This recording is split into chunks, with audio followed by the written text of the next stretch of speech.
ښځې ولې بادرنګ په شرمګاه کې وهي او څه ګټه لري؟ سلام ګران لیدونکو، خدای دې وکړي چې روغ جوړ او د صحت جامې مو پر تن وي.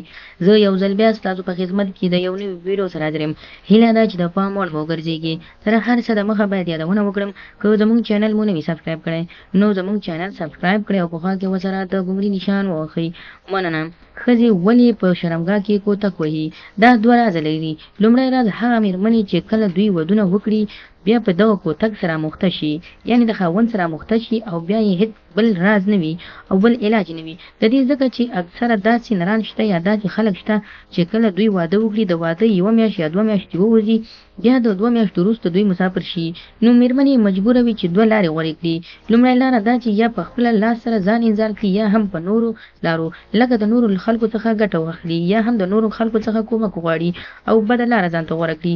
د دې لپاره چې اکثره مېرمنې چې کله په کوتک سره مخته شي، د دې یو داسې مرض یو داسې چینجی دی چې کله مېرمنې ته دغه چینجی پیدا شي یا هرې مېرمنې ته، نو دوی بیا ځان نشي کنټرول کولی. هغه که ښه لار وي یا که بده لار وي، خو دوی په خپل ځان او هغه راز ترېنه ګټه اخلي.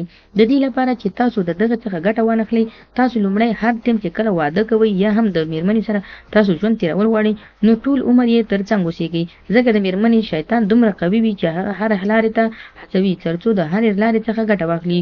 نو د هغو خلکو چې دغه کار چې کله دوی کوي، نو لومړی خو باید دوی د داسې نه کوي چې کله دوی ښې پیسې یا هم ښه دنیا پیدا کړي، بیا دې له هغه وروسته دوی ترې واده وکړي. د دې دوه دغسې تاسو ته چې ما وویلې چې 2 مېرمنې یا هغه مېرمنې چې دوی ترې غلطه استفاده کوي، لومړی دا چې خاوندونه یا مېړونه یې په خارج کې وي یا هم په نورو ځایونو کې وي، دوی دغسې لارو څخه ګټه اخلي.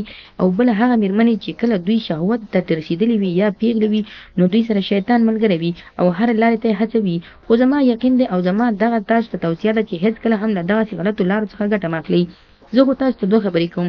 لومړی، تاسو خو اول داسې کار مه کوئ. که چېرته کوئ نو د هغې بدې لارې څخه تاسو ته تر ټولو بهتره لار دا ده چې تاسو لومړی په اوداسه سره وګرځېږئ. که چېرته بیا هم تاسو شیطان نه پرېږدي او تاسو ورته وسوسه یا هم بدې لارو ته مو هڅوي تر څو د بدو لارو څخه ګټه واخلئ، بیا کولی شئ د خپل لاس څخه ګټه واخلئ. که هغه هره طریقه نو د بدې لارې څخه تاسو ته تر ټولو بهتره خو دا ده چې لومړی په اودس سره وګرځېږئ او هر ټیم استغفار ووایئ. له هغه وروسته که تاسو بیا هم چېرته کنټرول په ځان نشئ راوړلی، که هغه نر وي یا هم ښځه وي، تاسو کولی شئ د خپل لاس څخه ګټه واخلئ، ځکه د دې ګناه دومره غټه نه ده لکه څومره چې تاسو د بل چا سره خپل ځان یو ځای کړئ او ګټه ترې واخلئ. نو خدای دې وکړي ملګرو چې زموږ د ویډیو څخه غلط مطلب وانخلئ، زموږ ویډیو لایک کړئ، شیر کړئ او زموږ چینل هم درسره سبسکرایب کړئ. مننه.